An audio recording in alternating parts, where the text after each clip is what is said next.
નમસ્કાર મિત્રો, તમે જોઈ રહ્યા છો Gujarati knowledge bank YouTube channel, જેમાં અમે આપને આપીએ છીએ અવનવી રસપ્રદ માહિતીઓ ગુજરાતી ભાષામાં. જો તમે અમારી ચેનલમાં નવા હોય તો અમારી ચેનલને સબસ્ક્રાઇબ કરીને અમારો ઉત્સાહ વધારશો. મહાશિવરાત્રિનું મહાન પર્વ ગુજરાતી કેલેન્ડર અનુસાર મહાવદ ચૌદસના દિવસે ઉજવવામાં આવે છે. આ દિવસને ભગવાન શિવની આરાધનાનો પ્રમુખ દિવસ માનવામાં આવે છે. ભગવાન શિવ જ એક એવા આરાધ્ય દેવ છે કે જેમાં રાત્રિનું જાગરણ અને ઉપવાસનું મહત્વ છે.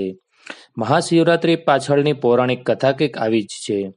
બ્રહ્માજી અને વિષ્ણુ ભગવાન વચ્ચે એક દિવસ શબ્દોની બોલાચાલી થઈ અને વાત વણસતી ગઈ અને બંને વચ્ચે ભીષણ યુદ્ધ થયું. આ અનર્થથી ડરીને તેને અટકાવવા શિવજી પાસે આવીને વિનંતી કરી.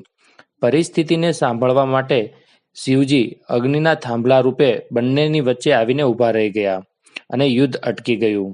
ત્યારબાદ બ્રહ્મા અને વિષ્ણુએ શર્મિંદા થઈને શિવની આરાધના કરી. તેમની આરાધનાથી પ્રસન્ન થઈને શિવજીએ કહ્યું કે આજનો દિવસ ખૂબ જ શુભ દિવસ અને ખૂબ જ પવિત્ર અને માંગલિક દિવસ છે અને આજથી જ આ દિવસ શિવરાત્રિના મહાનામે પૂજાશે. તેમને કહ્યું કે જે દિવસે હું પ્રગટ થયો તે માઘ એટલે કે મહા મહિનાની રાત્રિએ આદ્રા નક્ષત્ર હતું. તેથી આ માસમાં આદ્રા નક્ષત્રમાં ઉપવાસ અને જાગરણ કરી વ્રત રાખશે તેને અક્ષય એટલે કે ઉત્તમ પુણ્ય મળશે. ત્યારથી જ આ પર્વને મહાશિવરાત્રિના નામથી ઉજવવામાં આવે છે. મહાશિવરાત્રિ પાછળ બીજી પણ એક કથા રહેલી છે. એક પારધી શિકાર માટે જંગલમાં ગયો. આખો દિવસ વનમાં ભટક્યા છતાં પણ શિકાર ન મળ્યો. તેણે વિચાર્યું કે આખો દિવસ મહેનત કરી અને ખાલી હાથે જો ઘરે પાછો જઈશ તો મારી પત્ની અને બાળકો શું વિચારશે. આમ કરતાં કરતાં રાત પડી ગઈ. તેથી એક તળાવના કાંઠે બિલ્લીનું વૃક્ષ હતું. તેના પર ચઢીને બેસી ગયો. તેને લાગ્યું કે તળાવનું પાણી પીવા કોઈ પ્રાણી તો જરૂરથી આવશે જ. એ વૃક્ષ નીચે એક શિવલિંગ હતું.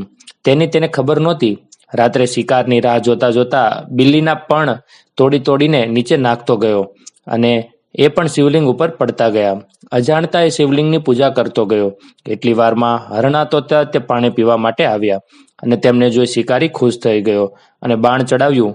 તે જોઈ હરણાએ તેની પાસે આવીને કહ્યું, અમને અત્યાર ના મારશો, અમારા બાળ બચ્ચા અમારી રાહ જોયા રહ્યા છે. અમને મરવા જ હોય તો અમારા પૂરા પરિવારને સાથે મારો. અમે સવારે સૂર્યોદય પહેલા સમગ્ર પરિવાર સાથે અહીં આવી જઈશું, પરંતુ અત્યારે અમે જવાની રજા આપો. કોઈક કારણસર પારધીને હરણા પર દયા આવી.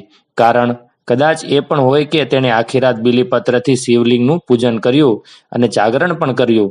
તેનું હૃદય પીગળી ગયું અને તેણે હરણને કહ્યું, સારું, અત્યારે તો હું તમને જવા દઉં છું, પરંતુ તમારે જલ્દીથી જ પાછા આવવું પડશે. હરણા ત્યાંથી જતા રહ્યા અને શિકારી તેમની રાહ જોતા જોતા ફરી બિલ્લીના પર્ણને નીચે શિવલિંગ ઉપર નાખતો ગયો. સવાર થવાની તૈયારી જ હતી અને હરણા પોતાના પૂરા પરિવાર સાથે આવીને ત્યાં ઊભા રહી ગયા. પારધીના આનંદનો પાર ન રહ્યો. તેમની વચનબદ્ધતાથી એ ખૂબ જ ખુશ અને પ્રસન્ન થઈ ગયો. શિવલિંગની અજાણપણે થયેલી પૂજાથી એનું હૃદય પણ પીગળી ગયું અને પ્રાણીઓની મહાનતા એને મનોમન પ્રણામ કર્યા. પારધીની બુદ્ધિ બદલાઈ ગઈ અને હરણાઓને એમણે પાછા જવા દીધા. આખી રાત કરેલા બિલ્લીના અભિષેકના કારણે તેની બુદ્ધિમાં પરિવર્તન આવ્યું. એટલે કે અજાણપણે કરેલી પૂજાથી જો મનુષ્યનું મન આટલું બદલાઈ જતું હોય તો સમજણપૂર્વક વિધિસર આ વ્રત કરવાથી માનવ જીવન સાર્થક બની જાય છે. તો આ હતો મિત્રો મહાશિવરાત્રિનો વ્રતનો મહિમા. આવા જ અનેક વિડીયો જોવા માટે અમારી ચેનલને લાઈક અને સબસ્ક્રાઇબ કરો.